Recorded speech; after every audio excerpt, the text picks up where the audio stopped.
السلام عليكم ورحمة الله تعالى وبركاته. مرحبا بكم مع وصفات ام فيصل. كنتمنى تكونوا بخير وعلى خير. اليوم ان شاء الله غادي نقدم لكم واحد الكيكه اللي كتجي خفيفه وهشيشه وكتجي يعني ناجحه 100%. كما كتشوفوا معايا غنقطع واحد شويه باش تشوفوا كيفاش كتجي. بسم الله.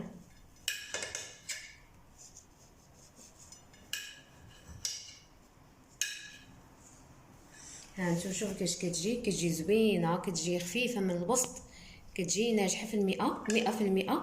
بقاو معايا باش تشوفوا المقادير وطريقه التحضير. وبالنسبه للمقادير كنحتاجوا 3 البيضات، كاس ديال سنيده ديال العلبه، وكاس نقص منه واحد شويه ديال الزيت المائده، وكاس ديال الحليب، وكاس ديال النشا او مايزينا، وواحد الحامضه كبيره اللي حكيت القشور ديالها وعصرت داك العصير ديالها، وخمسة المعالق كبار ديال الكوك او جوز الهند، واحد القبصه الملح، وجوج خمارات، كل خماره فيها 800 غرام، ما يعادل 16 غرام، وجوج الكيسان ديال الفورص. الكيسان دائما ديال العلبه والفورص مغربي. اول حاجه كنديرو بسم الله البيض. والبيض بالنسبه للكيكه دائما خاصنا نكونوا مخرجينه من الثلاجه، يعني يكون شاد درجه المطبخ، ما يكونش بارد بزاف. الا كان بارد بزاف ما كطلعش لنا الكيكه. الا بغينا نديرو الكيكه كنخرجوه من قبل، كنخليوه اللي باش كنستعملوه.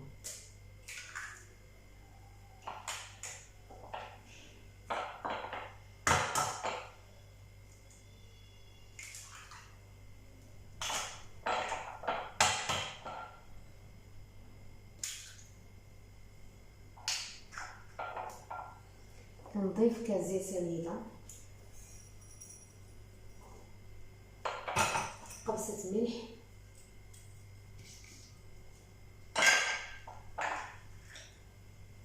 وكنطرب البيض مع سنيده مزيان حتى كيتضاعف لنا الحجم وكيرجع لنا الخليط ابيض. بسم الله.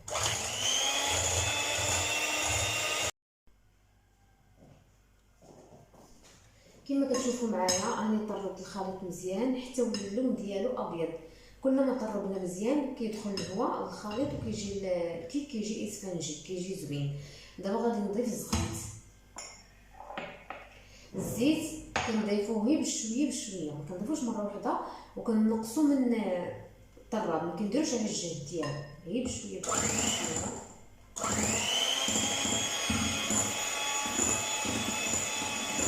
ودابا غادي نضيف قشره ديال الحامض والعصير ديال الحامضه. كنديروا حامضه كبيره باش داك المذاق ديال الحامض كيجي في الكيكه زوين. وكنضيف كاس ديال الحليب،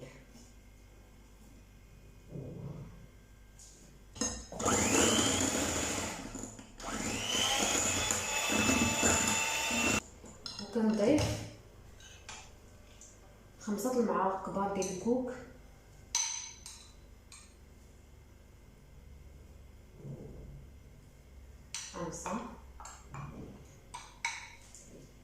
وكنضيف النشا.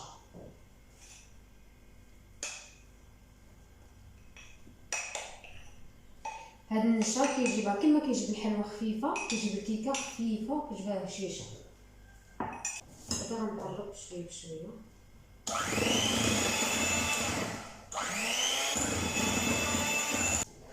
دابا غادي نضيف الطحين. عندي هنا 2 كيسان ديال الطحين، غادي نضيف غير كاس ونص حتى نشوف على حسب البيض. مع كاين البيض اللي كيكون الحجم ديالو كبير، وكاين البيض اللي كيكون الحجم ديالو صغير. وخاص الكيكه ما تجيش جاريه، لا جات جاريه ما كتطلعش، وما تجيش عاوتاني قاصحه. الخليط ديالها يكون بين وبين.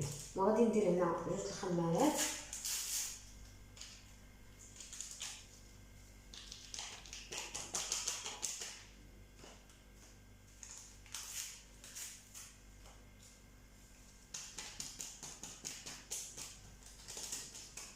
كما كتشوفوا معايا دهنت الطاوه ديال الكيكه، دهنتها بالزبده. بهاد الزبده دهنتها مزيان. دابا غادي ندير فيها الطحين،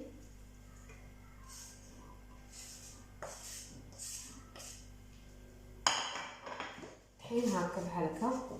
كندير الطحين في جميع الجوانب لان الكيك كيتبع دائما الطحين باش كيجي لنا الكيك زوين.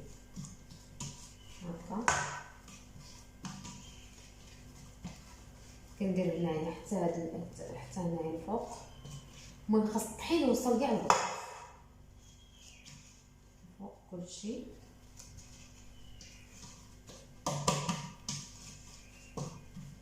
هاد المرحله ضروري نديروها ديال الطحين.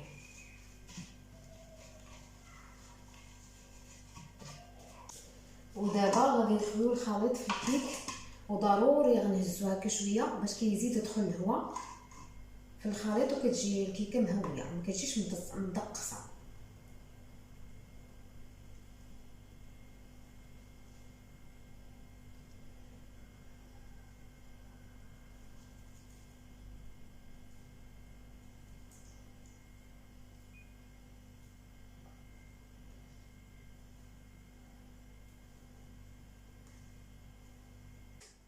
بالنسبه للكيك كنديروا دائما واحد المقله كتكون ثقيله كنديروها تحتو باش ما كتوصلش ليه الحراره دغيا وكيطيب على خاطرو باش ماشي كاين اللي الكيك كيتنفخ عنده وعاود يهبط. الا درنا هذه كيبقى هو هذاك. وبالنسبه للفران غيكون بارد وغادي ندخلها اللي باش نشعل الفران وسميتو كان المده ديال الطياب ديالها كنخليو النار كتكون مهيله كنخليو كطيب على خاطرها ما بين 50 60 دقيقه. كما كتشوفوا معايا هذا هو الشكل النهائي ديال الكيكه كتجي زوينه. دابا غادي نزينها. التزيين كيبقى اختياري. انا غندير شويه الكونفيتير والكوك. يمكن لكم ديروا الكونفيتير مع كاوكاو مهرمش ولا المهم كل واحد والطريقه ديالو. دابا غادي نزينها.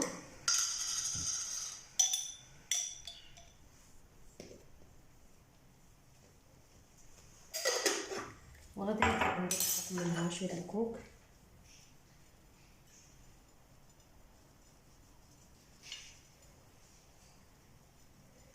المهم الكيكه هذا هو الشكل النهائي ديالها. راه كتجي زوينه وخفيفه وهشيشه. الا جربتوها راه غادي تعجبكم وكنتمنى العجباتكم. ديروا لايك واشتركوا في القناه.